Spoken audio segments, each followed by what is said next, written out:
지난 8일 유럽으로 첫 해외 순방길에 오른 바이든과 기자단은 공항에서 예상치 못한 엄청난 매미떼의 습격을 받았습니다. 이 매미떼는 17년이나 땅속에서 지내다 최근 지상으로 올라온 빨간 눈매미들로 시끄럽게 울며 바이든의 이번 순방이 가져올 불길한 재앙을 예고했습니다. 첫 순방지인 영국에 도착한 바이든은 미국이 돌아왔다며 주요 7개국 정상회의에서 더 나은 세계재건이란 바이든 표 1대1로를 공식 출범시켰습니다. 최근 바이든은 트럼프와 달리 동맹을 중시한다, 트럼프 못지않은 반중 대통령이다란 점을 부각시켜 여론의 지지를 받고 있지만 사실은 교묘한 기만술입니다.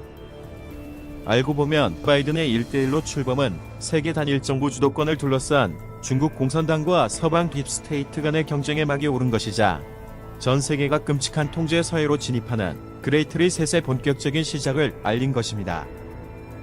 그레이트 리셋은 우왕폐렴이 한창이던 지난해 5월 영국 왕실의 찰스 왕세자와 세계경제포럼 창시자 클라우드 슈밥 회장이 함께 공개한 용어입니다. 겉으로는 팬데믹으로 드러난 전세계의 문제점을 함께 쇄신하자는 의미지만 이는 최근 파우치의 이메일과 록펠러 보고서에서 밝혀졌듯이 그간 딥스테이트 세력이 오랫동안 준비해온 치밀한 사정계획입니다. 이 계획의 일부인 시진핑의 1대1로가 인류의 운명 공동체란 슬로건으로 세상을 속였던 것처럼 바이든의 1대1로도 더 나은 세계 재건이란 슬로건을 내세우고 있습니다. 바이든 표 1대1로는 향후 15년간 중국의 10배에 이르는 40조 달러를 투자해 중저소득 국가의 인프라를 구축해 이들 국가의 모든 것을 통제사회에 맞게 리셋한다는 계획인데 사실상 시진핑 1대1로의 복사판입니다. 이를 위해 바이든 행정부는 기후변화, 공중보건, 디지털 기술, 평등, 성평등 등 4개 분야에 적극 투자할 계획으로 이중 기후변화는 산업 통제, 공중보건과 디지털 기술은 인류의 육체와 정신 통제, 평등, 성평등은 전통 가치관과 기존 사회 질서를 무너뜨릴 무기입니다. 특히 남녀 공용 화장실로 대표되는 평등, 성평등 어젠다는 오바마 정부 때부터 추진되어온 극좌적인 미국판 문화혁명으로 독재 정권에서 살았던 중국계나 탈북민도 혀를 내두를 정도로 강압적입니다. 미국 컬럼비아대에 재학 중인 탈북자 박연미 씨는 최근 폭스뉴스에서 미국은 다를 거로 생각했지만 북한과 비슷한 점들을 목격했다, 북한도 이 정도로 미치진 않았다며 숨막히는 사상경찰인 정치적 올바름을 지적했습니다. 그레이트 리셋이란 단어를 처음 공개한 슈밥 회장은 2016년에 자신의 저서에서 빅테크의 차세대 기술이 지금까지 사적인 공간이었던 우리 마음에 침입해 생각을 읽고 우리 행동에 영향을 미칠 것이라는 섬뜩한 예언을 했습니다.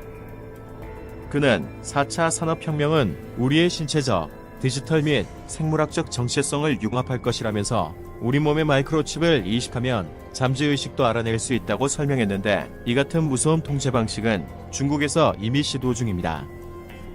슈밥 회장은 그레이트 리셋이 사실상 자본주의를 허물고 사회주의 세계단 일정부로 가는 전환점임을 숨기지 않았는데 바이든 정부 역시 현재 부자 증세 추진으로 사회주의에 앞장서고 있습니다. 이번 G7 정상회의에 참석한 문재인 정부는 아직 바이든의 1대1로 참여를 요청받은 바 없다고 밝혔지만 민주당은 대통령이 귀국하기도 전에 평등법 제정안을 발의하는 등 그레이트 리셋은 이미 한국에 상륙했습니다.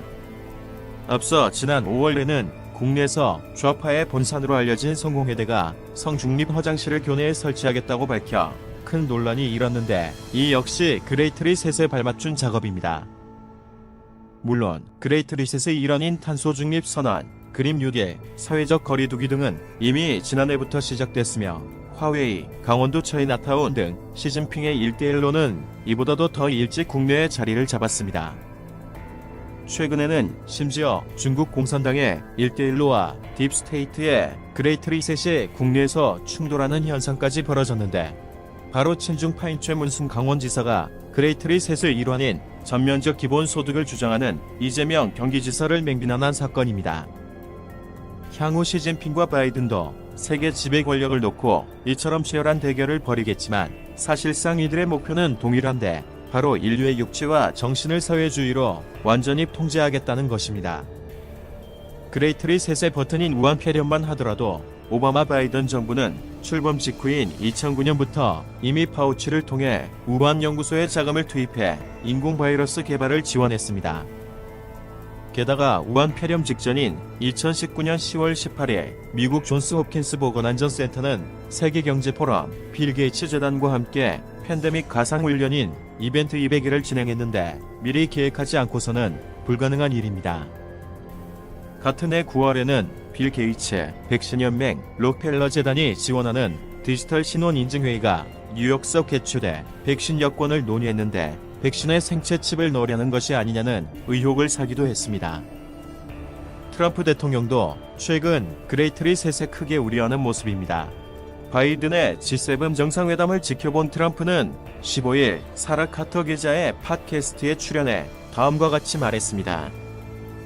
솔직히 지켜보는 것이 조금 두려웠습니다. 그는 세계를 재건하고 싶어 합니다. 지금 일어나는 일은 좋은 상황이 아닙니다. 우리나라에 좋지 않습니다.